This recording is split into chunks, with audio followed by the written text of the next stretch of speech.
أعوذ بالله من الشيطان الرجيم. قل هذه سبيلي أدعو إلى الله على بصيرة أنا ومن اتبعني وسبحان الله وما أنا من المشركين.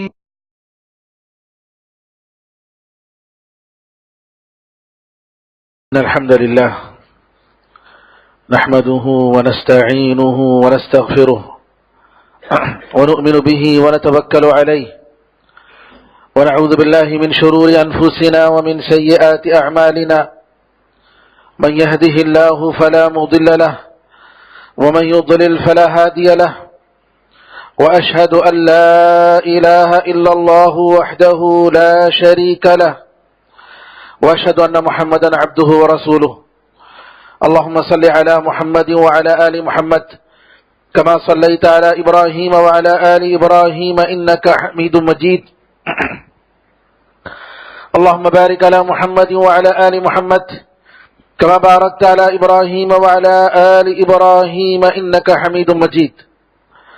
أما بعد فإن خير الحديث كتاب الله وخير الهدي هدي محمد صلى الله عليه وسلم وشر الأمور محدثاتها وكل محدثة بدعة وكل بدعة ضلالة وكل ضلالة في النار.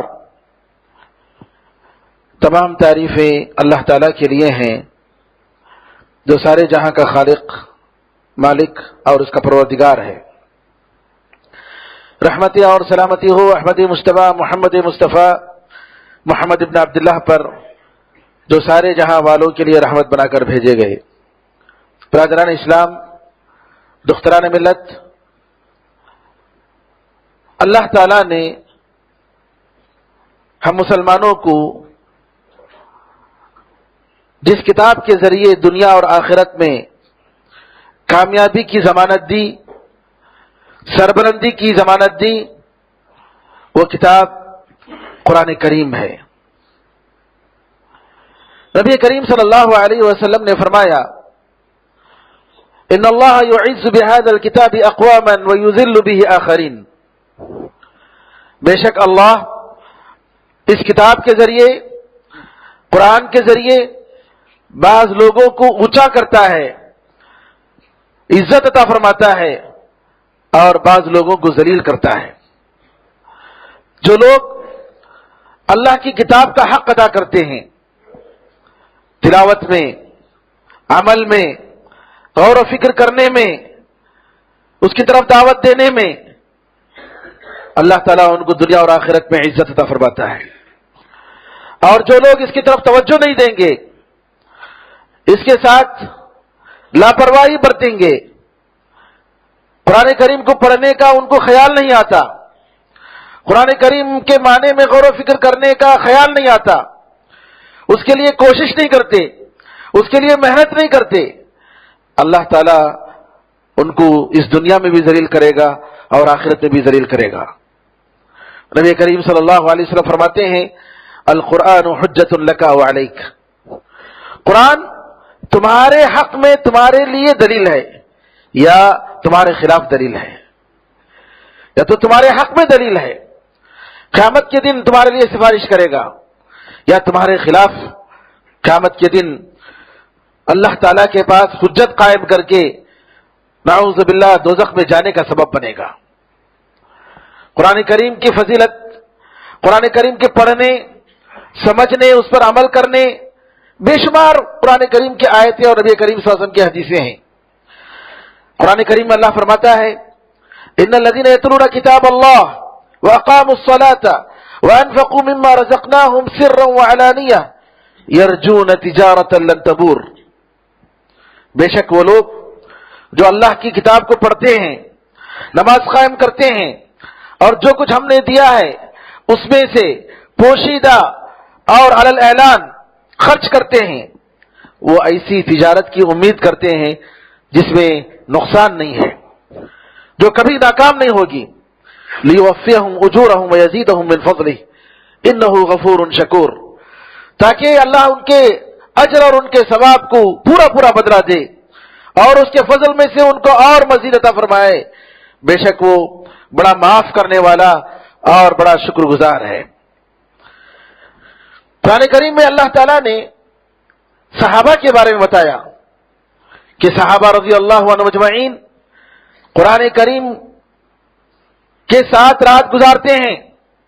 ان ربک یعلم انک تقوم ادنی من ثلثی اللیل ونصفہ وثلثہ وطائفۃ من الذین معک، اللہ نے فرمایا بے شک تیرے پروردگار کو اس کا علم ہے کہ آپ اے محمد اور آپ کے ساتھ ایک جماعت رات کا حصہ، ایک تہائی حصہ، اس سے بڑھ کر آدھی رات جی اللہ تعالیٰ کی کتاب پڑھتی ہے، قرآن کریم کی تلاوت کرتی ہے، قیام لیل رات کی نماز پڑھتی ہے۔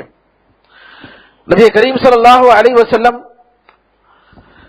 کے صحابہ کے بارے میں اللہ فرماتا ہے کانوا قلیلا من اللیل ما یہجعون وبالاسحار هم یستغفرون، یہ لوگ، یہ نیک لوگ، یہ متقی اور پرہیزگار جو جنت میں جائیں گے رات میں بہت کم سویا کرتے تھے اور سحر کے وقت میں، سحری کے وقت میں، فجر سے پہلے کا جو وقت ہوتا ہے استغفار پڑھتے تھے۔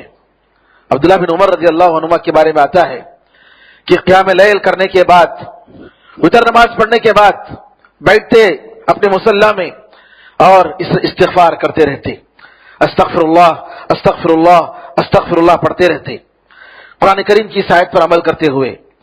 نبی کریم صلی اللہ علیہ وسلم فرماتے ہیں قرآن کریم پڑھو کیونکہ قرآن کریم قیامت کے دن اس کے پڑھنے والوں کے حق میں سفارش بن کر آئے گا۔ اور دو چمکنے والی چیزیں سورہ بقرہ اور سورہ آل عمران کو پڑھو کیونکہ یہ دونوں سورتیں قیامت کے دن دو بادلوں کی شکل میں آئیں گی یا دو پرندوں کے جھنڈ کی شکل میں آئیں گی اور اس کے پڑھنے والوں کی طرف سے دفاع کریں گے۔ اور آپ نے فرمایا سورہ بقرہ کو پڑھو کیونکہ سورہ بقرہ کو پڑھنا برکت ہے اور اس کا چھوڑنا حسرت اور ندامت کا سبب ہے، اور جادوگر سورہ بقرہ کا مقابلہ نہیں کر سکتے، جادوگر سورہ بقرہ کا مقابلہ نہیں کر سکتے۔ اس گھر سے شیطان بھاگتا ہے جہاں سورہ بقرہ پڑھی جاتی ہے، وہاں شیطان نہیں رہتا ہے۔ اور ایسے واقعات ملتے ہیں کہ کچھ جادوگروں نے جادو اپنا کیا ایسی عورتوں پر تاکہ ناجائز طریقے سے جو لوگ تعلق رکھنا چاہتے ہیں یا زبردستی کسی کو شادی کرنا چاہتے ہیں ان کو جادو کرنے کے لیے جادوگروں کا انہوں نے سہارا لیا اور زبردست شیطان بھیجا گیا اس پر اثر کرنے کے لیے۔ لیکن چونکہ سورہ بقرہ کی وہ عورت تلاوت کرتی تھی، روزانہ تلاوت کرتی تھی، روزانہ پڑھتی تھی، جادوگر کا اثر نہیں ہوا۔ اور کہا جادوگروں نے کہ آسمان سے تارے توڑ کر لانا آسان ہے لیکن اس عورت پر جادو کرنا مشکل ہے۔ کیوں؟ اس وجہ سے کہ وہ عورت روزانہ سورہ بقرہ کو پڑھتی تھی۔ سورہ بقرہ کی اتنی بڑی فضیلت، یہ صحیح مسلم کی روایت ہے کہ نبی کریم صلی اللہ علیہ وسلم نے فرمایا لا تستطيع البطلہ، یعنی یہ جادوگر سورہ بقرہ کا مقابلہ نہیں کر سکتے، اتنی بڑی زبردست صورت ہے۔ نبی کریم صلی اللہ علیہ وسلم کی یہ فرمودات اور صحابہ رضی اللہ عنہ اجمعین کا عمل، قرآن کریم سنتے آنکھوں سے آنسو گر جاتے، ان کے رونگٹے کھڑے ہو جاتے اور اللہ تعالیٰ کے حکم کی طرف فوراً تعمیل کی طرف آگے بڑھتے۔ قرآن کریم کو پڑھنے اور پڑھانے کے تعلق سے صحابہ رضی اللہ عنہ اجمعین کا جو معمول تھا، مسلمان ہونے کے بعد سب سے پہلا کام اسلام کی بنیادی باتیں سیکھنے کے بعد، ایمان کی بنیادی باتیں سیکھنے کے بعد قرآن کریم کی تلاوت تھی، قرآن کریم کی تلاوت، اور قرآن کریم پڑھ کر ان کے ایمان میں اضافہ ہوتا تھا۔ سمرہ بن جندب رضی اللہ عنہ فرماتے ہیں کننا حزاورہ تعلمنا الایمان ثم قرأنا القرآن فازددنا به ایمانا، ہم کم عمر کے نوجوان تھے، سب سے پہلے ہم نے ایمان کو سیکھا۔ ایمان کا سیکھنا کیا ہے؟ ایمان کو سیکھنے کا مطلب یہ ہے کہ ہمارے دل میں پورا پختہ ایمان ہو اللہ کی وحدانیت پر، اللہ تعالیٰ کی قدرت پر، کہ وہ اللہ ساری عبادتوں کا مستحق ہے، اس کے علاوہ کسی کے سامنے کسی کی عبادت ہرگز نہیں ہونی چاہیے، اسی کے سامنے سر جھکنا چاہیے۔ فرشتوں پر ایمان، کتابوں پر ایمان، رسولوں پر ایمان، آخرت پر، تقدیر پر ایمان، اتنا پختہ ایمان کہ جس کی وجہ سے نبی کریم صلی اللہ علیہ وسلم کی یہ ساتھی ہر قسم کے فتنوں کا مقابلہ کر سکتے تھے۔ ان کا ایمان اتنا مضبوط تھا، نبی کریم صلی اللہ علیہ وسلم کی محبت اور آپ کی سچائی پر ایمان اتنا مضبوط تھا کہ دنیا کی کوئی چیز ان کو ہلا نہیں سکتی تھی، بڑی سے بڑی چیز آ جائے اس کا مقابلہ کر سکتے تھے۔ صحابہ رضی اللہ عنہ اجمعین، چاہے وہ رسول اللہ صلی اللہ علیہ وسلم کے ساتھ چند لمحے ہی کیوں نہ گزارے ہوں، ان کا ایمان اتنا مضبوط تھا، ایمان یقین اتنا مضبوط تھا اللہ تعالیٰ کی باتوں پر، نبی کریم صلی اللہ علیہ وسلم کی حدیثوں پر، آپ کی فرمودات پر، اور کبھی خلاف ورزی کا کبھی خیال نہیں آتا تھا۔ اتنا مضبوط ایمان ہوتا تھا صحابہ رضی اللہ اجمعین کا۔ قرآن کریم کی تلاوت کے بارے میں صحابہ کے بارے میں آتا ہے کہ وہ خالی اوقات جو بھی ان کا ہوتا تھا تلاوت پر گزرتا تھا۔ راتوں میں قرآن کریم پڑھنا ہر صحابہ کا معمول تھا۔ ہر ایک صحابی کے پاس قرآن کریم کی کچھ مقدار وظیفہ مقرر کیے ہوئے تھے۔ وظیفے کا مطلب کہ اتنا مقدار ہمیں روزانہ پڑھنا ہے، ہر حالت میں پڑھنا ہے۔ اکثر صحابہ کے بارے میں علماء بتاتے ہیں کہ یہ ایک ہفتے میں قرآن ختم کرتے تھے، یہ اکثر صحابہ کا معمول تھا۔ علماء نے کہا 30 دن سے زیادہ اگر کوئی شخص 30 دن میں قرآن ختم نہیں کرتا ہے، پورا قرآن نہیں پڑھتا ہے، اس نے قرآن کریم کے ساتھ جفا کیا۔ اور بعض علماء نے کہا کہ 40 دن سے اگر بڑھ گئے اور قرآن کریم کو اس نے مکمل نہیں کیا تو اس نے قرآن کریم کے ساتھ ظلم کیا اور جفا کیا۔ ذرا بتائیے، مہینے گزر جاتے ہیں، سالوں گزر جاتے ہیں، قرآن کریم دیکھنے کی توفیق نہیں ہوتی، قرآن کریم پڑھنے کا ہمیں موقع نہیں ملتا۔ دنیا کے نیوز کے لیے، اخبارات کے لیے، واٹس ایپ کے SMS کے لیے، ہر قسم کے لیے ہمارے پاس، سوشل میڈیا کے لیے ہمارے پاس وقت ہوتا ہے، لیکن قرآن کریم پڑھنے کے لیے ہمارے پاس وقت نہیں ہوتا ہے۔ میں غیر نماز نہیں پڑھنے والوں کی بات نہیں کر رہا ہوں، یہ نمازیوں کی بات میں کر رہا ہوں۔ اکثر نمازی جو ماشاءاللہ نماز کے پابند ہیں، سوال یہ ہے کہ ہم قرآن کریم کا کتنا حق ادا کرتے ہیں، قرآن کریم کے لیے ہم کتنا وقت دیتے ہیں۔ قرآن کریم کو پڑھنے اور سمجھنے میں قرآن کریم کی ایک آیت گزری تو ہم نے کیا قرآن کریم کی اس آیت کو پڑھنے کی اور سمجھنے کی کبھی ہم نے کوشش کی؟ صحابہ رضی اللہ اجمعین، عمر فاروق رضی اللہ عنہ کے بارے میں آتا ہے، استنجا کر کے آتے تو بھی قرآن کریم پڑھتے ہوئے آتے تھے، فارغ ہو کر آتے قرآن کریم پڑھتے ہوئے آتے تھے۔ اور کتنے ایسے موقع پر کسی صحابی کا گزر ہوتا، کہتے بیٹھو اجلس بنا نؤمن ساعتن، بیٹھو تھوڑی دیر ہم ایمان لائیں، اور اس کے بعد قرآن کریم سنتے یا سناتے، پھر اس کے بعد تھوڑی دیر کے بعد الگ ہو جاتے۔ ان کی مجلسیں، ان کی محفلیں، ان کی میٹنگیں قرآن کریم سے معمور ہوتی تھی۔ قرآن کریم ایک ان کے زندگی کا سب سے اہم ترین مشغلہ تھا۔ یہ صحابہ رضی اللہ اجمعین تھے۔ اس کے بعد پڑھنے کے علاوہ ان کی سب سے بڑی خوبی عمل۔ قرآن کریم کا ایک جملہ آ گیا، قرآن کریم کی ایک آیت آ گئی، اس پر فوراً عمل کرنے کی کوشش کرتے۔ مسلمان کیا، کفار اور مشرکین قرآن کریم کی عظمت کو دیکھ کر ان کو یقین آ جاتا کہ اس قرآن پر کوئی شخص غالب نہیں آ سکتا، اور کبھی کبھی چوری چھپے سنتے تھے کہ قرآن کریم یہ کیا ہے، اس کے مٹھاس، اس کے انداز اور اس کے اسلوب کو سن کر اس کے میراکل ہونے پر یقین کرتے تھے۔ صرف یہ تھا کہ شرارت تھی، اس کی وجہ سے وہ ایمان نہیں لائے۔ جبیر بن مطعم کہتے ہیں مسلمان ہونے سے پہلے کہ مدینے کو ایک کام سے آئے، نبی کریم صلی اللہ علیہ وسلم مغرب کی نماز میں سورہ طور پڑھ رہے تھے۔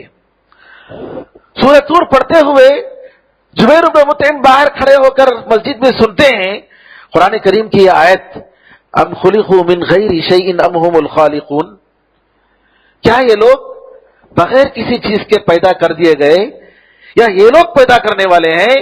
ام خلقوا السماوات والارض بل لا یوقنون، کیا ان لوگوں نے آسمان و زمین کو پیدا کیا؟ بلکہ یہ لوگ یہ یقین نہیں کرتے ہیں۔ ام عندهم خزائن ربک ام هم المسیطرون، کیا ان کے پاس تیرے پروردگار کے خزانے ہیں یا یہ دوسرے لوگوں پر ان کو پاور ہے, ان کو طاقت ہے, یہ زبردستی کرنے والے ہیں؟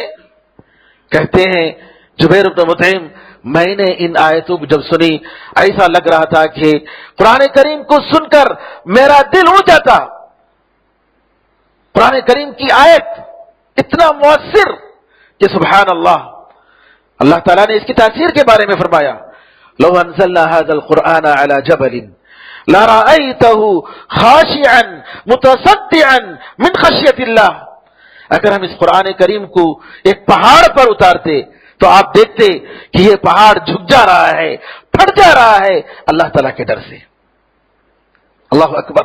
لیکن ہمارے دل آج نعوذ باللہ پتھروں سے اور چٹانوں سے زیادہ سخت ہو گئے ہیں کہ ہم قرآن کریم کو سننے کے لیے ہمارے پاس وقت نہیں ہے. قرآن کریم کو سننا بھی عبادت ہے میرے بزرگوں. نبی کریم صلی اللہ علیہ وسلم عبداللہ ابن مسعود رضی اللہ عنہ سے کہتے ہیں کہ قرآن کریم پڑھو, میں سننا چاہتا ہوں. عبداللہ ابن مسعود کہتے ہیں اللہ کے رسول آپ پر قرآن کریم کو اتارا گیا ہے, میں کیا پڑھوں؟ کہا کہ نہیں, میں دوسروں سے سننا چاہتا ہوں. عبداللہ ابن مسعود رضی اللہ تعالیٰ قرآن کریم پڑھتے ہیں, سورہ نساء کی آیتیں پڑھتے ہیں. قرآن کریم کی آیت فَكَيْفَ إِذَا جِئْنَا مِن كُلِّ أُمَّةٍ بِشَهِيدٍ وَجِئْنَا بِكَ عَلَى هَؤُلَاءِ شَهِيدًا. سورہ نساء کی اس آیت پر پڑھتے ہیں تو دیکھتے ہیں کہ نبی کریم صلی اللہ علیہ وسلم کی آنکھوں سے آنسو جاری ہیں, جس میں اللہ تعالیٰ فرماتا ہے اس وقت کا حال کیا ہوگا, اس وقت کا کیا حال ہوگا آپ کا. فَكَيْفَ بِكَ إِذَا جِئْنَا مِن كُلِّ أُمَّةٍ بِشَهِيدٍ, کہ جب ہم ہر امت اور ہر قوم سے ایک گواہ کو ہم اٹھائیں گے, ایک گواہ کو ہم لائیں گے, اور اے محمد ہم آپ کو اس ساری امت, یہ جو صحابہ اور یہ تمہاری امت ہے, ان پر گواہ بن کر ہم لائیں گے. اس آیت کو سن کر نبی کریم صلی اللہ علیہ وسلم کی آنکھوں سے آنسو جاری ہو جاتے ہیں. صحابہ رضی اللہ عنہ اجمعین قرآن کریم کی آیت استجیبوا للہ وللرسول اذا دعاکم لما یحییکم, اس کے پیکر عمل تھے. اللہ فرماتا ہے لوگوں, اے ایمان لانے والو, اللہ اور اس کے رسول کی بات مانو جب وہ تمہیں بلائیں ایک ایسی چیز کی طرف جس میں تمہاری زندگی ہے, جس میں تمہاری زندگی ہے. قرآن کریم کی طرف جب پکار ہو, قرآن کریم کی دعوت ہو, اس دعوت کو قبول کرو. اللہ تعالیٰ فرماتا ہے صحابہ رضی اللہ عنہ اجمعین آپ دیکھیں گے ان کی زندگی میں سبحان اللہ فوراً قرآن کریم کا کوئی حکم آ گیا, اس پر عمل کیا. مصطح بن عثاثہ رضی اللہ عنہ جنگ بدر کے صحابی تھے. عائشہ رضی اللہ عنہا پر جن صحابہ نے غلطی سے تہمت لگایا تھا, منافقین کے ساتھ شریک ہو گئے تھے, ان میں یہ بھی ایک صحابی تھے. ابو بکر صدیق رضی اللہ عنہ کے دور سے رشتہ دار تھے, اور ابو بکر صدیق چونکہ یہ غریب تھے, ابو بکر صدیق رضی اللہ عنہ اپنے مال سے ماہانہ ان کا راشن دیتے تھے. ابو بکر صدیق رضی اللہ عنہ کو معلوم ہوتا ہے کہ مصطح بن عثاثہ رضی اللہ عنہ ان صحابہ میں سے ایک ہیں جو عائشہ رضی اللہ عنہ اپنی بیٹی پر تہمت لگاتے ہیں, قسم کھاتے ہیں اللہ کی قسم آئندہ سے میرا راشن مصطح کو نہیں ملے گا, ہرگز میں اس کو خرچ نہیں کروں گا. عائشہ رضی اللہ تعالیٰ عنہ کی برات قرآن کریم میں سورہ نور میں جب نزول ہوتا ہے اللہ تعالیٰ ساتھ فرماتا ہے وَلَا يَأْتَلِ أُولُو الْفَضْلِ مِنْكُمْ وَالسَّعَةِ أَنْ يُؤْتُوا أُولِي الْقُرْبَى وَالْمَسَاكِينَ وَالْمُهَاجِرِينَ فِي سَبِيلِ اللَّهِ وَلْيَعْفُوا وَلْيَصْفَحُوا أَلَا تُحِبُّونَ أَنْ يَغْفِرَ اللَّهُ لَكُمْ وَاللَّهُ غَفُورٌ رَحِيمٌ. اللہ فرماتا ہے کہ جن کو اللہ نے فضل عطا فرمایا ہے, دولت دی ہے, اور جن کو اللہ نے طاقت عطا فرمائی ہے, جن کے مال میں وسعت عطا فرمائی ہے, یہ لوگ قسم نہیں کھانا چاہیے, ان لوگوں کو قسم نہیں کھانا چاہیے کہ یہ لوگ اپنے رشتہ داروں کو, مسکینوں کو, مہاجرین کو نہیں دیں گے, خرچ نہیں کریں گے. معاف کر دینا چاہیے, درگزر کر دینا چاہیے. اللہ کہتا ہے الا تحبون ان یغفر اللہ لکم, کیا تم پسند نہیں کرتے کہ اللہ تعالیٰ تمہیں معاف کر دے؟ اور اللہ تعالیٰ بڑا معاف کرنے والا, بڑا رحم کرنے والا ہے. یہ آیت اترتی ہے, ابو بکر صدیق رضی اللہ عنہ کہتے ہیں بلا یا ربنا, بلا یا ربنا, کیوں نہیں ہے ہمارے پروردگار, کیوں نہیں ہے ہمارے پروردگار, ہم چاہتے ہیں کہ تو ہمیں معاف کر دے. میں ضرور مصطح کو جو راشن دیتا تھا میں وہ ضرور میں دوبارہ اس کو جاری کر دوں گا. قرآن کریم کی آیت اور فوراً اس پر عمل. لن تنالوا البر حتى تنفقوا مما تحبون. قرآن کریم کی آیت اترتی ہے کہ تم لوگ نیکی کو اس وقت تک صحیح معنی میں پا نہیں سکتے جب تک کہ جس کو تم پسند کرتے ہو تم اس کو اللہ کے راستے میں خرچ نہ کر دو. عمر رضی اللہ عنہ کہتے ہیں اللہ تعالیٰ نے قرآن کریم میں یہ آیت اتاری ہے. اللہ فرماتا ہے کہ سب سے زیادہ جو چیز پسند کرتے ہو اس میں سے خرچ کرو. اور میرے پاس خیبر میں فلاں زمین ہے اور میں اللہ تعالیٰ کے راستے میں اس کو خرچ کرنا چاہتا ہوں. نبی کریم صلی اللہ علیہ وسلم فرماتے ہیں کہ تم اس کو وقف کر دو اور وقف کے ذریعے اپنے غریبوں پر اپنے رشتہ داروں پر تم اس کو خرچ کرو. اور یہ آیت جب اتری ابو طلحہ رضی اللہ تعالیٰ عنہ نبی کریم صلی اللہ علیہ وسلم کی مسجد کے سامنے جو ان کا باغ تھا وہ اللہ کے راستے میں ان کے غریبوں میں ان کے رشتہ داروں میں خرچ کرتے ہیں. یہی بات نہیں بلکہ عمر رضی اللہ عنہ کے سامنے کچھ بدو لوگ آتے ہیں جن کو بات کرنے کا سلیقہ نہیں. آ کر کہتے ہیں یا عمر انک لا تعدل بالسویہ لا تقسم بالسویہ کہ تم برابر تقسیم نہیں کرتے اور برابر تم انصاف نہیں کرتے. عمر رضی اللہ عنہ کیسی شخصیت. عمر کو غصہ آتا ہے, چھڑی اٹھاتے ہیں مارنے کے لیے.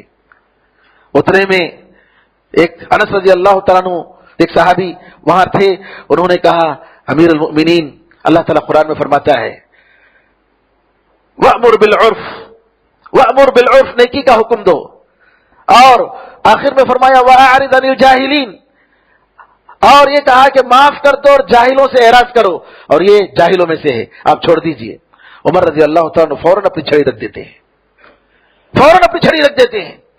یہ تھا صحابہ کا عمل. آپ دیکھیں گے کہ نبی کریم صلی اللہ علیہ وسلم کی یہ صحابہ جن کے بارے میں اللہ تعالیٰ نے جا بجا تعریف کی. عبداللہ ابن عمر رضی اللہ عنہ کے بارے میں آتا ہے کہ قرآن کریم کی آیت پڑھتے ہیں لن تنالوا البر حتى تنفقوا مما تحبون. تم لوگ نیکی کو پا نہیں سکتے جب تک کہ تم جس چیز کو پسند کرتے ہو اللہ کے راستے میں خرچ نہ کرو. یہ سن کر اپنی ایک لونڈی کو کہتے ہیں کہ یہ لونڈی سب سے زیادہ میرے پاس پسندیدہ ہے اور میں اس کو اللہ کے راستے میں آزاد کر دیتا ہوں, میں اس کو آزاد کر دیتا ہوں. عبداللہ ابن عباس رضی اللہ عنہ راستے میں ہیں, ان کے ایک بیٹے کا یا بھائی کے انتقال کی خبر آتی ہے, فوراً جاتے ہیں 2 رکعت نماز پڑھتے ہیں. پھر اس کے بعد کہتے ہیں اللہ تعالیٰ نے جو ہمیں حکم دیا ہے ہم نے اس کو کیا. اللہ فرماتا ہے یا ایھا الذین آمنوا استعینوا بالصبر والصلاۃ ان اللہ مع الصابرین. اے لوگوں جو ایمان لائے ہو صبر اور نماز کے ذریعے اللہ تعالیٰ کی مدد مانگو, بے شک اللہ تعالیٰ صبر کرنے والوں کے ساتھ ہے. تو اس طریقے سے انہوں نے 2 رکعت نماز پڑھی خبر سن کر اور صبر کیا.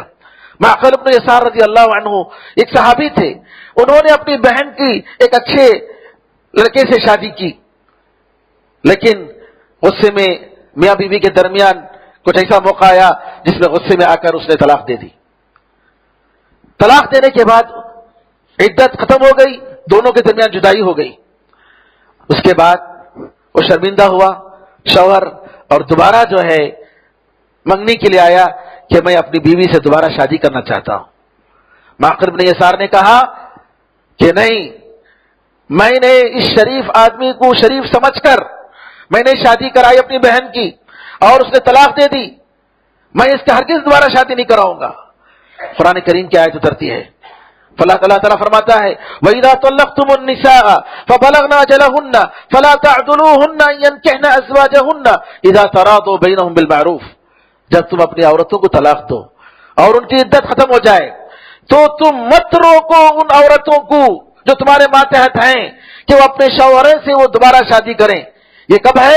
اگر ایک طلاق دے دے اور جدائی ہو جائے عدت گزرنے کے بعد, یا 2 طلاق دے دے اور جدائی ہو جائے تب کی بات ہے.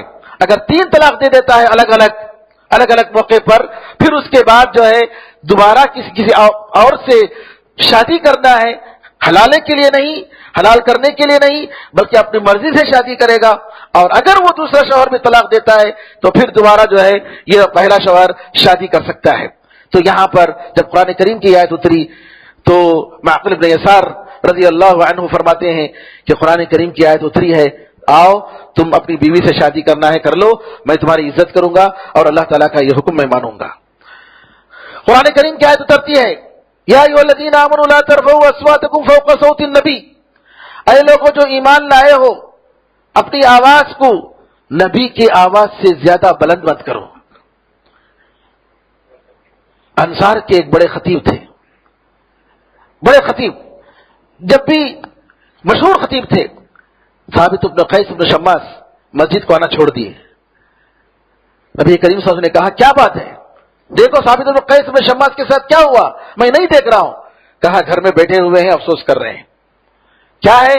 قرآن کریم کی آیت اتری کہ اپنی آواز اللہ کی آواز سے زیادہ بلند نہیں ہونی چاہیے، میری آواز زیادہ ہے، مجھے ڈر ہے کہ اگر میں رسول اللہ صلی اللہ علیہ وسلم سے بات کروں، میری آواز بلند ہو جائے، میرے نیک اعمال برباد ہو جائیں گے۔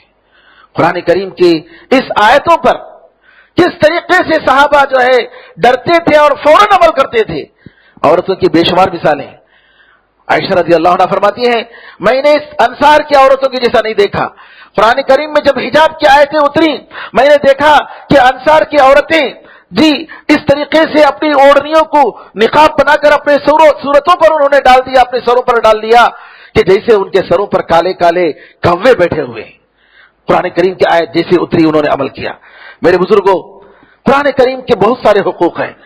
سب سے پہلا حق یہ ہے کہ ہم ایمان لائیں، اس کے ہر بات پر ہم ایمان لائیں، اس کی تصدیق کریں، اس کے ہر حرف کی سچائی پر ہم ایمان رکھیں۔ دوسرا حق یہ ہے کہ قرآن کریم کو پڑھیں جیسا ہمیں پڑھنا چاہیے۔ قرآن میں اللہ فرماتا ہے الذین آتیناہم الکتاب یتلونہ حق تلاوتہ، جن کو ہم نے قرآن دیا جیسا پڑھنا چاہیے ویسا پڑھتے ہیں۔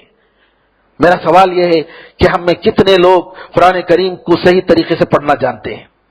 تلاوت قرآن کریم کو جو پڑھنے کا طریقہ ہوتا ہے، یہ صرف امام اور علماء اور مولویوں کے لیے نہیں ہے، یہ ہر مسلمان کے لیے ہے۔ ہمارا فرض ہے کہ ہم قرآن کریم پڑھنا سیکھیں، ہم قرآن کریم کی تجوید سیکھیں، قرآن کریم کچھ یاد کریں۔ حدیث میں آتا ہے جس دل میں قرآن کریم کچھ بھی نہیں ہے وہ برباد گھر کے مانند ہے، غیر آباد گھر کے مانند ہے۔ غیر آباد گھر میں شیطان ہوتا ہے۔ تو لہٰذا میرے بزرگوں، قرآن کریم کا سب سے پہلا حق اس پر ایمان، پھر دوسرا اس کی تلاوت اور اس کو پڑھتے رہنا، اور ہمارے پاس معمول ہونا چاہیے کہ ہم روزانہ قرآن کریم کے لیے اتنا وقت نکالیں۔